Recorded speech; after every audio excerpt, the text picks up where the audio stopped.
روز بخیر بینندگان عزیز، سرخطی رویدادهاست. منظورتان امروز 16 دکبر. در دقیقه بعدی در برابر دیگر موضوعها از مراسم دفن مدینه محمدجان و شکنجه شده میگوییم. باز یک دادرس توجیک برای داغدار کردن شأن و اعتبار سودیه از وظیفه برکنار شد. خدمات مرزبانی قرقیزستان خبر قاچاق مواد سوخت به تاجیکستان را رد کرد. وزارت مهنت و مهاجرت برای هوشمندان کار در خارج فردا یارمارک برگزار میکند. خبرهای دیگر را نیز داریم.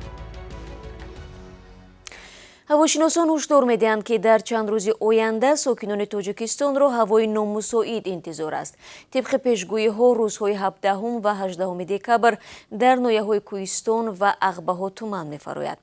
روز دوشنبه چناق برای حرکت نقلیات باز است، ولی بنابر برفریزی نسبت ماشین‌های باربر محدودیت جاری شده است. احتمال سر زدن فلاکت‌ها در چنین روزها زیاد می‌باشد. از این خاطر به گرفتاران بیماری‌های دل و رگ و دق نفس توصیه داده می‌شود که از گشت و گذار در بیرون خودداری نمایند و پیاده‌گردان هنگام عبور از راه‌ها احتیاطکار باشند. همین لحظه ها در شهر دوشنبه مراسم دفن مدینه محمدجان و 32 ساله جریان دارد که دیروز در شفاخانه درگذشت. مدینه در یک مناقشه عائلوی بعد لط و کوب شدید تقریبا 4 ماه در حالت کما قرار داشت. قضیه او یکی از پرونده های پرسر و صدا به شمار می رود که به آن رئیس جمهوری تاجیکستان و رئیس مجلس ملی توجه کرده بودند. دادستانی در رابطه با شکنجه او عزیزه و پرویز دولتوف را بازداشت نمود. اتفاقا یک روز قبل از درگذشت مدینه دادگاه عالی پرویز دولتوف را به 8 سال زندان محکوم کرده بر اساس قانون عفو مهلت حکم او را تا 5 سال و 4 ماه پایین آورد. همکاران ما در مراسم دفن مدینه شرکت دارند و در برنامه اخبار آزادی بینندگان عزیز گزارش رو پیشنهادی شما خواهیم کرد. امام علی رحمان پرزیدنت تاجیکستان 15 دکبر با صدور یک فرمان شریف زاده عزیزجان شریف رئیس دادگاه شهر گلستان ناحیه بابوجان غفوروفی ولایت سوغد را از وظیفه‌اش برکنار کرد. بنابر خبر دفتر مطبوعات رئیس جمهور شریف زاده بنابر صادر نمودن کرداری که شأن و اعتبار سودی را پس میزند از مقامش آزاد کرده شده است. در گذشته بعضی از دادرس‌ها را با عین اتهام و اساساً برای رشوه‌گیری از کار آزاد کرده بودند. فعلا در تاجیکستان بیش از 400 دادرس کار میکند. در 10 سال اخیر زیاده از 25 نفر آنها بازداشت و به زندان محکوم شدند. بعضی از ساکنان تاجیکستان دادرس‌ها را با اعلان به باور آنها حکم‌های ناعادلانه و سوء استفاده از منصب متهم میکنند. کارشناسان معاش کم و مستقل نبودن دادگاه‌ها را از سبب‌های اساسی چنین وضعیت میپندارند. دیروز امام علی رحمان با فرمانهای خود یکی ده فرماندهان نظامی را به منصب‌های بلند در واحدهای حربی وزارت مدافع و گواردیای ملی تعیین کرد. همچنین رخشانه امام علی که 39 سال دارد و دختر پرزیدنت تاجیکستان است، سفیر این کشور در بریتانیای کبیر و ایرلندی شمالی تعیین شد.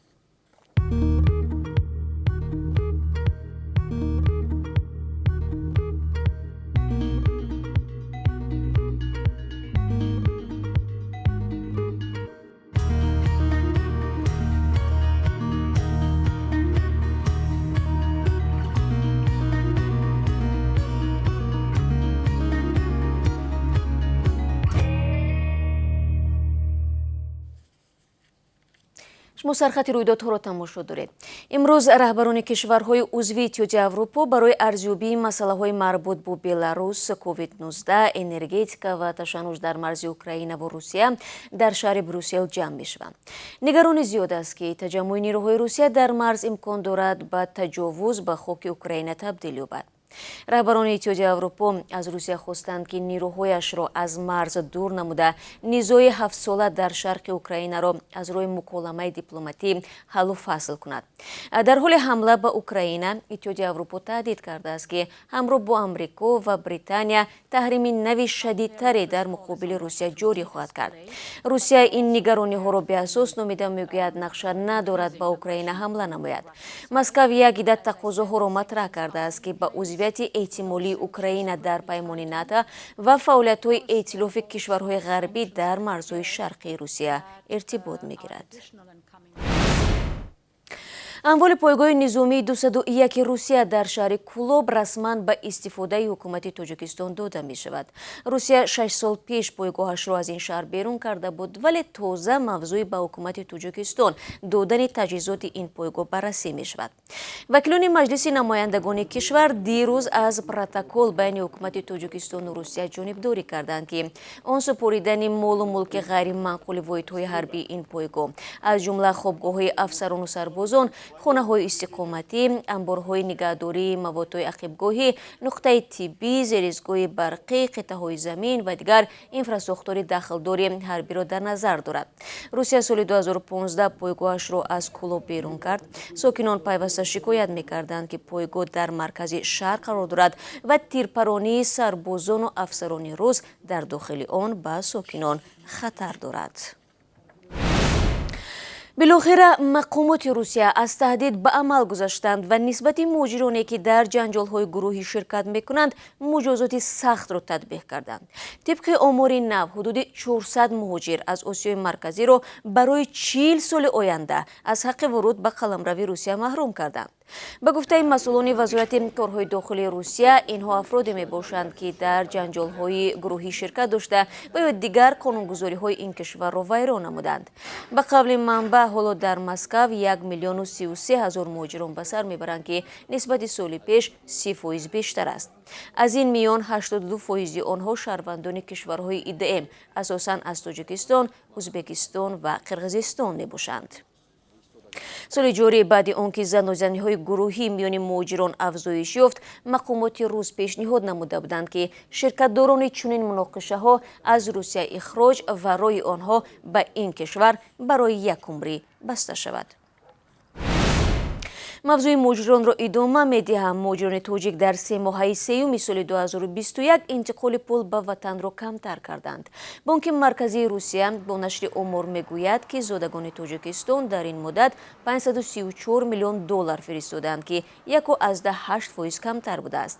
дар маҷмӯъ муҳоҷирони меҳнатӣ аз кишварҳои муштаракулманофеъ аз моҳи июл то сентябри имсол 3.8 доллар интиқол доданд.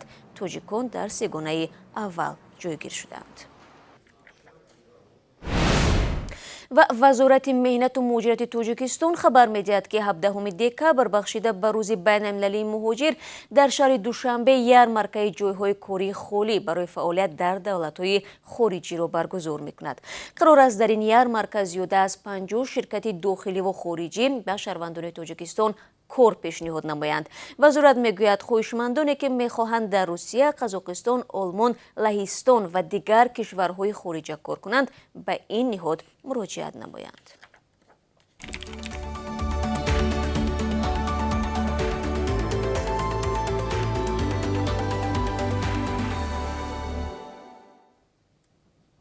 хадамоти марзбонии Кумитаи давлатии амнияти миллии Қирғизистон хабари қочоқи маводи сӯхт ба Тоҷикистонро рад кард.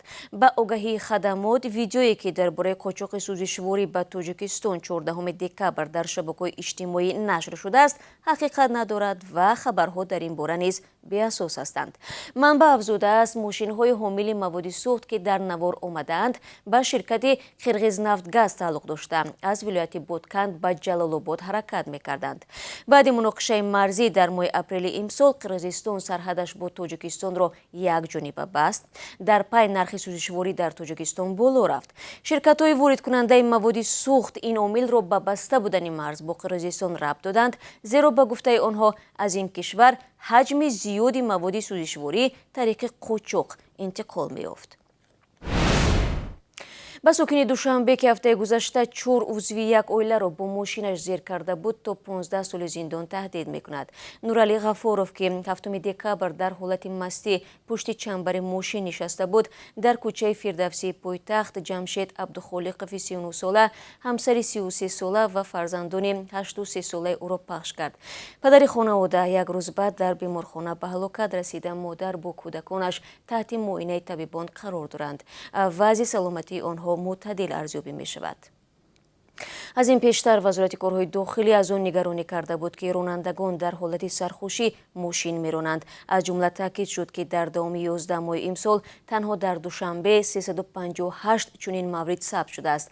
дар 4 ҳодисаи садамаи нақлиётӣ рухдода бо айби ин ронандагон 7 нафар ҳалок ва 8 каси дигар маҷрӯҳ гардиданд.